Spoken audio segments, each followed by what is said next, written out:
Oi, gente, aqui é a Thalita e hoje a gente vai para mais um episódio. Hoje eu vou ler para vocês o conto O Baile da Morte Vermelha, do Edgar Allan Poe. Esse conto está no livro Medo Clássico, lançado pela editora Dark Side Books. E esse conto já faz bastante tempo que eu li ele, então eu não lembro dele direito mais. Então, basicamente, vai ser uma releitura com vocês. Vou ver aí quais vão ser minhas impressões novamente, porque eu realmente não lembro mais muito bem o que acontece, eu não lembro do final. Então, vou me surpreender tanto quanto vocês. E no final, eu deixo meus comentários sobre. Então, se você tá me ouvindo pelo Spotify, segue aí, salva, né, nossa playlist. E no YouTube se inscreve no canal, deixa o like. E nas duas plataformas também, deixa o seu comentário sobre o que você achou, que eu vou gostar muito de saber. Mas então, sem mais enrolação, vamos pro conto. Gente, tô gravando esse pedaço do áudio, depois que eu já li o conto, mas ele vai estar no início do episódio, porque eu quero deixar um aviso de gatilho. Esse conto, ele trata sobre uma peste, uma epidemia, uma doença, que eu imagino que pode ser gatilho para algumas pessoas.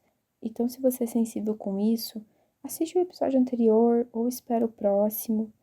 Se quiser comentar alguma coisa, ou deixar o like aqui no YouTube, ou salvar a playlist lá no Spotify, dar um coraçãozinho, pode fazer, mas se você tem gatilhos com esses assuntos, é melhor você não escutar.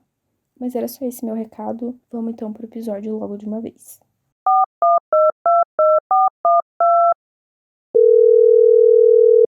Olá, você ligou para o Disque Meia-Noite. Aqui o medo é sempre gratuito e todas as reclamações são ignoradas.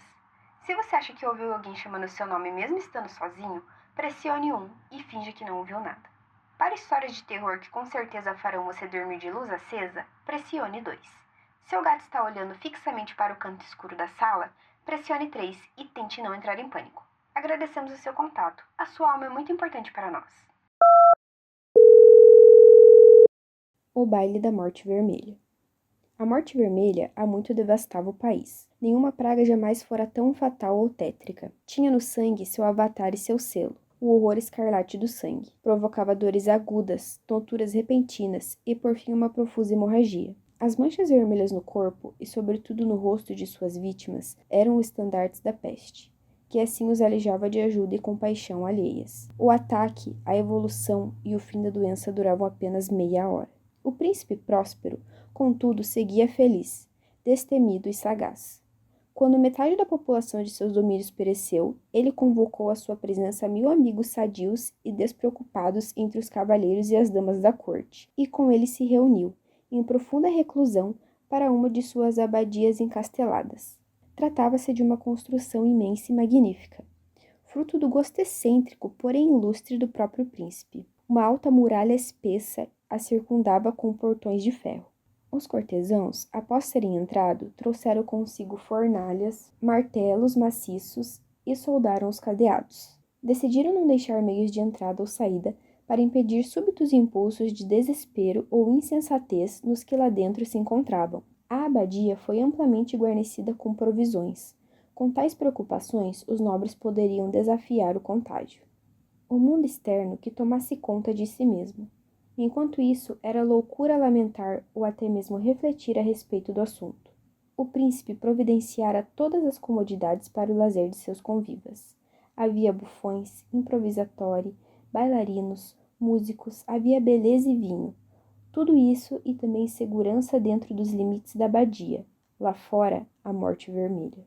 Ao fim do 5º ou 6º mês de reclusão, enquanto a epidemia avançava violentamente do lado externo, o príncipe Próspero regalou os seus 1000 convidados com um baile de máscaras de extraordinária magnificência. Era um espetáculo deslumbrante esse baile de máscaras. Contudo, primeiro, deixe-me descrever os cômodos onde o evento foi realizado. Havia 7, um conjunto imperial de aposentos. Em muitos palácios, entretanto, tais suítes compõem um panorama longo e reto, com portas deslizantes que se recolhem por inteiro em ambos os lados, de modo a deixar desimpedida a comunicação de um aposento para o outro. Aqui, no entanto, a composição era bem diferente, como convinha a tendência do duque de apreciar tudo o que era em comum. Os apartamentos eram dispostos de maneira tão irregular que, estando em um, mal se podia divisar o próximo. A cada 20 ou 30 metros, uma curva brusca revelava um novo efeito. No meio de cada parede, à esquerda e à direita, uma janela gótica alta e estreita dava para um corredor fechado que seguia as curvas da suíte. Essas janelas eram compostas por vitrais, cujas cores variavam de acordo com o matiz predominante da decoração do aposento para onde se abriam. A da extremidade leste, por exemplo, era azul, e as janelas exibiam um vívido azul. O segundo aposento possuía ornamentos e tapeçarias roxas, e suas vidraças eram roxas. O terceiro era todo verde, assim como os caixilhos de suas janelas. O quarto era mobiliado e iluminado em tons de laranja, o quinto branco, o sexto violeta. O sétimo apartamento era envolto em tapeçarias de veludo negro que desciam do teto, cobrindo todas as paredes, caindo em pesadas dobras sobre um carpete do mesmo tecido e cor. Este, no entanto, era o único cômodo onde a cor das janelas não acompanhava a decoração. Os vidros eram escarlates, um vermelho intenso como o sangue. Em nenhum dos 7 aposentos havia qualquer lustre ou candelabro entre a profusão de ornamentos dourados que se espalhavam por sua extensão ou pendiam do teto. Não havia tipo algum de iluminação, oriunda de lâmpadas ou velas, em nenhum cômodo. Porém, nos corredores que interligavam as salas, em disposição opostas às janelas, erguia-se um pesado tripé com um braseiro de fogo que reguardava seus raios pelos vitrais e iluminava fartamente os cômodos. Surgia assim uma miríade de vultos vibrantes e fantásticos. Porém, no aposento negro, a oeste, o efeito das chamas banhando os tecidos escuros filtrados pelos vidros vermelhos como sangue era extremamente aterrorizante e produzia naqueles que os contemplavam tamanha expressão de pavor que poucos entre os convivas tinham coragem de entrar ali. Era também neste cômodo que pairava, em oposição à parede oeste, um imenso relógio de ébano. O pêndulo oscilava com um som lento, pesado e monótono.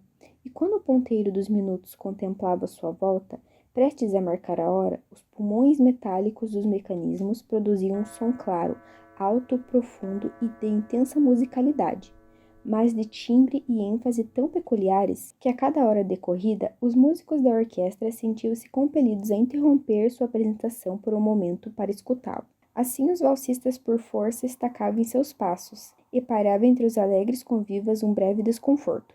Enquanto soavam as badaladas do relógio, podia-se notar que os mais atordoados empalideciam e os mais velhos e pacatos deslizavam as mãos sobre a testa, aparentemente pensativos ou confusos em seus desvaneios. Todavia, quando cessavam por completo os ecos, ouvia-se um ligeiro riso entre os convidados. Os músicos se entreolhavam sorrindo, como se achando graça de seu tolo nervosismo, prometendo entre eles em voz baixa que o próximo badalar do relógio não haveria de lhes causar o mesmo mal-estar. Mas ao fim de 60 minutos, que abocanhavam 3.600 segundos do tempo, sempre voraz, o relógio tornava a soar e repetia-se entre os presentes o mesmo desconforto, levando-os mais uma vez ao atormento ou à reflexão. Contudo, apesar disso, tratava-se de um baile alegre e magnífico. Os gostos do Duque eram peculiares. Ele possuía um olhar primoroso para cores e efeitos. Desconsiderava modismos em termos de decoração. Suas ideias eram ousadas, intrépidas e em suas criações brilhava um fulgor selvagem. Alguns poderiam considerá-lo louco. Seus seguidores sentiam que não era esse o caso. Era preciso ouvi-lo, vê-lo e tocá-lo para ter certeza disso. Os adornos móveis dos 7 cômodos haviam sido, em grande parte, escolhidos por ele especialmente para o grande baile. Também fora seu gosto que imprimira personalidade aos mascarados. Eram de certo grotescos. Havia uma profusão de resplendor, euforia e sustos, muito do que se veria depois de Hernani. Figuras arabescas com membros e adereços trocados. Loucuras delirantes somente concebidas por mentes insensatas. Havia muita beleza, folguedo e bizarrice, um toque tenebroso e muito do que poderia provocar repulsa. Deslizava de um lado para o outro pelos 7 aposentos uma multidão de sonhos. E estes, os sonhos, contorciam-se dentro e fora dos cômodos, batizados por suas cores, parecendo ecoar em seus passos a louca música da orquestra. E logo soava o relógio de ébano no salão de veludo. Por um momento, tudo parava. Tudo caía em silêncio, salvo o badalar do relógio. Os sonhos paralisavam pétreos. Entretanto, os ecos morriam. Duravam apenas um instante, e um riso leve, abafado, passeava entre eles enquanto se moviam. E a música mais uma vez soava, reavivando os sonhos, que prosseguiam mais alegres do que nunca, batizados pelas janelas multicoloridas que filtravam os raios das chamas nos tripés. Porém, ao aposento mais a oeste dos 7, nenhum dos mascarados agora se aventurava, pois a noite desvanecia, e fluía uma luz rubra pelas vidraças cor de sangue, e a escuridão das tapeçarias sombrias provocava temor. E aquele que colocava os pés no negro carpete ouvia escapar do relógio de ébano um abafado estrondo mais solene e enfático do que os que alcançavam os ouvidos daqueles que gozavam alegrias mais remotas nos outros salões. Tais cômodos estavam lotados e neles pulsava febrilmente o coração da vida. E o baile seguia vivaz, até que por fim o relógio soou à meia-noite. A música cessou, como já contei, interrompendo também a evolução dos que valsavam. Repetiu-se a mesma interrupção incômoda de antes. Agora, porém, eram 12 badaladas a soar no relógio, e parecia que, em virtude do tempo que transcorria mais demorado, os convidados, mais pensativos, acrescentaram maior energia às suas meditações. E foi talvez assim, do mesmo modo antes que silenciasse os ecos das derradeiras badaladas, que muitos participantes da multidão do baile, vendo-se desocupados por um instante, atinaram para a presença de uma figura mascarada que até então não tinha chamado a atenção de ninguém. E o rumor provocado por essa nova presença, espalhando-se em sussurros pelo baile, fez surgir entre os convidados um burburinho, um murmúrio de desaprovação, surpresa e, por fim, terror, horror e repulsa. Em uma congregação de aparições tal qual a que pintei, poderia-se supor que nenhuma fantasia incomum seria capaz de causar tamanha sensação. De fato, naquela noite, a licença aos mascarados era quase ilimitada, mas a figura em questão havia superado o próprio Herodes e ultrapassado as fronteiras até mesmo do indeferido decoro do príncipe. Há acordes no coração dos mais inconsequentes que não podem ser tocados sem emoção. Inclusive para aqueles que já se entregaram à perdição, para quem vida e morte são tratados com a mesma pilhéria, existem assuntos que não admitem brincadeira.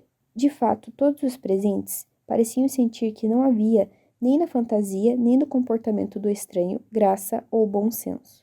A figura era alta e esquelética, trajando da cabeça aos pés as vestes da morte. A máscara que cobria seu rosto fora criada para imitar com tamanho apuro a feição de um cadáver enrijecido que nem mesmo um exame minucioso a reconheceria como falsa. E, no entanto, tudo isso poderia ter sido suportado, quiçá até admirado, pelos desvairados foliões ao seu redor. Contudo, o mascarado tinha ido longe demais, reproduzindo justamente a figura da morte vermelha. Seu traje estava coberto de sangue, e sua testa ampla, bem como todo o rosto, estava salpicado com horror escarlate. Quando o olhar do príncipe Próspero caiu sobre tal imagem espectral, que avançava lenta e solenemente entre os valsistas, como se para desempenhar seu papel com ainda mais propriedade, viram-no-se agitar, primeiro com um violento espasmo de terror ou desgosto, depois como uma ira que lhe atingiu a face. Quem se atreve? Perguntou em voz rouca para os cortesãos que o rodeavam. Quem se atreve a nos insultar com este escárnio blasfemo? Segurem e removam sua máscara, para sabermos quem será enforcado nas muralhas quando o sol nascer. O príncipe Próspero se encontrava no cômodo leste, ou azul quando proferiu tais palavras. Elas soaram pelos 7 aposentos em um timbre alto e claro, pois o príncipe era um homem forte e robusto, e a música cessara com um gesto de sua mão. Era no cômodo azul onde estava o príncipe com um grupo de pálidos cortesãos ao seu lado. De início, quando sua voz soou, o círculo mais próximo dele ameaçou avançar na direção do estranho, que naquele momento também estava por perto, mas logo em seguida o misterioso mascarado, com passos firmes e imponentes, aproximou-se do nobre. Porém, em virtude da indizível perplexidade que o mascarado provocara com a ousadia de seu traje nos demais convidados, ninguém fez menção de segurá-lo, de modo que, desimpedido, passou bem perto do príncipe, e uma vez que o numeroso grupo, como se tomado por impulso único, esgueirou-se do centro dos aposentos para as paredes, prosseguiu sem ser detido, com o mesmo andar solene e seguro com o qual se distinguira dos demais. Do salão azul para o roxo, do roxo para o verde, do verde para o laranja, do laranja para o branco e deste para o violeta, antes que houvesse qualquer tentativa de impedi-lo. Foi então, porém, que o príncipe Próspero, ensandecido de ira e vergonha diante de sua momentânea covardia, avançou às pressas pelos 6 salões, sem que ninguém o seguisse, pois estavam todos paralisados por um terror mortal. O príncipe, tendo desembainhado sua adaga, erguera-a em punho e se aproximara, com célere impetuosidade, a poucos passos do mascarado que se afastava, quando este, tendo alcançado a extremidade do salão de veludo, virou-se de repente e confrontou seu perseguidor. Ouviu-se um grito agudo e a adaga caiu, luzida sobre o carpete sombrio onde no instante seguinte sucumbia morto o príncipe Próspero. Então, movida pela coragem insana do desespero, uma multidão de foliões invadiu o Salão Negro, e Renan Mascarado, que permanecia ereto e imóvel à sombra do relógio de ébano, arquejou em horror inexprimível ao descobrir que a mortalha e a máscara que buscavam arrancar com tamanha violência não abrigavam em seu interior nenhuma forma tangível. E então a presença da Morte Vermelha foi reconhecida. Ela penetrava furtiva entre eles como um ladrão no meio da noite. Os foliões tombaram, um por um, nos salões de baile respingados de sangue, caindo na posição em que foram ceifados, crispados de desespero. A vida do relógio de ébano esgotou-se com os últimos convivas. As chamas do tripé extinguiram-se, e a escuridão, a decadência e a morte vermelha instauraram seu reinado sem limite sobre tudo. Gente, o que vocês acharam? Eu gostei, eu não lembrava dos detalhes desse conto, o que acontecia exatamente. Eu gostei muito das descrições do lugar, dessa ideia de ter essas cores nos aposentos e tudo mais. Eu consegui imaginar bem vívido na minha mente. E eu reparei que é o segundo conto do Disque Meia-Noite e é o segundo conto que tem máscara na história. Do primeiro também tinha essa questão das máscaras diferentes, né? Mas também era citada essa questão das máscaras. Ele é mais curto, mais sucinto, mas eu acho que o autor consegue trazer esse medo pra gente, essa sensação de medo de o que tá acontecendo, quem é essa morte vermelha. Aí, na minha opinião, né, fonte vozes da minha cabeça, esse personagem, essa morte vermelha, né, mascarada ali, foi uma forma dele personificar essa praga que estava acontecendo. Não sei se dá pra entender muito bem a loucura da minha cabeça, mas foi isso que eu imaginei. E é isso, gente. Eu espero muito que vocês tenham gostado e até o próximo episódio.